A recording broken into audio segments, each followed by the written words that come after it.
Gente, a gente exibiu esse trecho do Bolsonaro chorando para trazer um pouco e emoldurar também um pouco do bastidor sobre como é que gente que está com o Lula durante a campanha e acompanhou todo esse período de transição, analisa como foram esses 2 meses, né? A avaliação desse grupo é que Bolsonaro colapsou, e essa é a palavra utilizada, eu estou aspeando para vocês. Bolsonaro colapsou com a derrota e acabou criando um cenário inédito no Brasil, no qual Lula teve 2 meses de governo sem estar efetivamente governando. Lula entende, os aliados de Lula entendem que Bolsonaro deixou uma espécie de vácuo e que o petista, pela experiência, acabou ocupando muito rapidamente esse vácuo. Bom, já que Bolsonaro não vai falar, eu vou falar com o Lira, eu vou falar com o Pacheco, eu vou falar com o Supremo, eu vou falar com o STJ, eu vou falar com o TSE. Depois eu vou falar com a imprensa e vou dizer, a institucionalidade voltou. A partir desse momento, a coisa ficou tão maluca que popularizou-se, inclusive na imprensa, tem jornal usando o termo governo de transição. Governo de transição, e a própria fonte admitiu, né, é uma expressão que não existe. Governo de transição nunca existiu. Governo é só um. E o governo do Brasil, até o dia 31 de dezembro de 2022, amanhã, é de Jair Messias Bolsonaro. E só que, como houve esse vácuo, esse encolhimento, tem quebra-quebra em Brasília, o ministro da Justiça demora mais de um dia para se pronunciar. É inacreditável isso até então, mas aconteceu. Como houve esse vácuo, quem apareceu como personagem que estava dirimindo o problema e afastando os grupos radicais? O futuro ministro da Justiça, que ainda não assumiu. A impressão é que Bolsonaro acabou dando a Lula 2 meses na percepção pública de chefe de país, sem que ele tivesse os instrumentos para fazer isso. E pior, né? Na avaliação desses petistas, o fato de que Bolsonaro, né, em certo sentido, fracassou na tentativa de cooptar o apoio de instituições, porque desde o dia 1 o presidente optou pela linha do confronto para alimentar essa ideia de homem antissistema, sendo ele próprio o sistema, não só na presidência, mas ao longo de 28 anos como deputado de baixo clero e médio clero também na Câmara, o que não tem nenhum demérito, já que depois ele virou o homem mais votado do país em 18 e em 2022 fez 56, 58 milhões de votos, né? O fato de Bolsonaro ter optado pela linha do confronto fez com que as instituições muito rapidamente virassem uma chave, segundo esse aliado de Luiz Inácio Lula da Silva, né? O que eles dizem, né? Muito naturalmente, esse aliado do Lula me disse, o presidente Lula pegou esse papel para ele. O Bolsonaro deixou um vácuo e o Lula muito facilmente, até pela experiência, encarnou isso. Lula foi ao Supremo, Lula foi ao Lira, Lula foi ao Pacheco, Lula foi ao TSE. E as instituições, seja por cansaço, seja por fastio, rapidamente viraram a chave.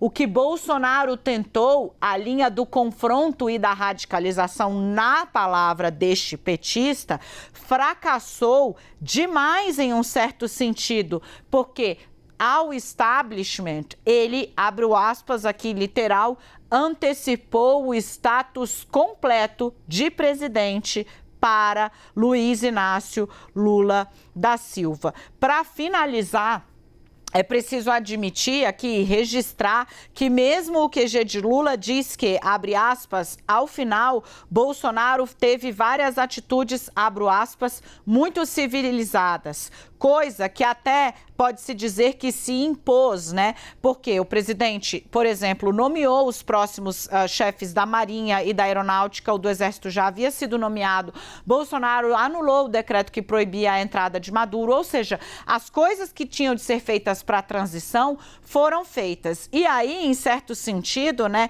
eles dizem, né, Bolsonaro aparentemente era algo, e o bolsonarismo, que se impunha às instituições pelo medo ou pela força. E como isso colapsou, e pareceu ter colapsado por ele, né, pela apatia que o atingiu após a derrota, até os aliados não tiveram instrumentos para emparedar as instituições, o que acabou levando a esse movimento civilizado. As coisas poderiam ter sido muito mais difíceis do que elas efetivamente foram na transição. Foi o que entendeu um aliado, ou mais de um aliado, do presidente eleito Luiz Inácio Lula da Silva. Uribe, eu quero te ouvir um pouco sobre isso, né? Lula foi presidente de fato sem ser...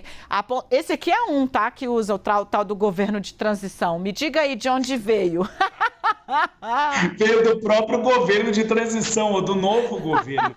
Essa expressão foi cunhada por eles e acabou pegando. Até ministros do atual governo usavam o governo de transição. Aqui tem uma expressão que a gente sempre usa em Brasília, e você conhece muito bem, Dani, que é café frio.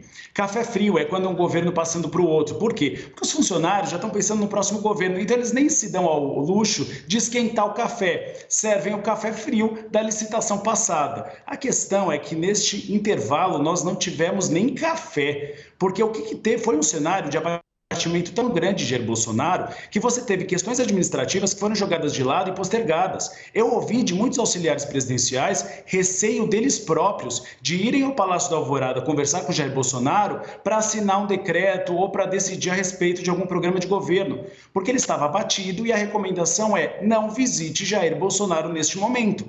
Então, várias questões ficaram na gaveta e só foram resolvidas há 2 dias. Há 2 dias, Jair Bolsonaro teve uma espécie de virada de chave.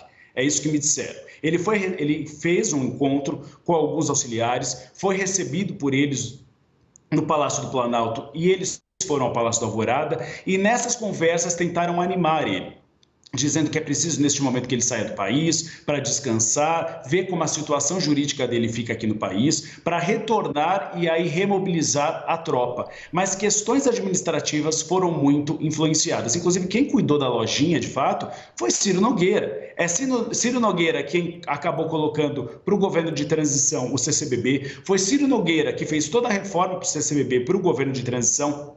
Foi Ciro Nogueira que convenceu Jair Bolsonaro a fazer a troca dos comandos das Forças Armadas. Então você teve um presidente de fato que foi o ministro da Casa Civil. Enquanto Jair Bolsonaro entrou naquela fase do luto. Como ele recuperou e acabou sendo convencido por Valdemar Costa Neto a fazer o discurso que ele fez hoje, ele teve uma mudança de ânimo. Mas realmente a máquina pública parou e quem assumiu foi o novo governo. Assumiu sem ter a caneta para assumir, né? A gente vai, inclusive, agora, vem para cá. Eu vou pedir para o Uribe ficar aqui, coitado do Danilo, né? O Danilo que lute, Danilo. Aqui no 360 é assim, você sabe. Eu vou fazer a arte, né? Porque foi o Uribe quem marcou essa entrevista e eu acho que é uma avaliação importante para a gente trazer ao vivo aqui para vocês as claras, né?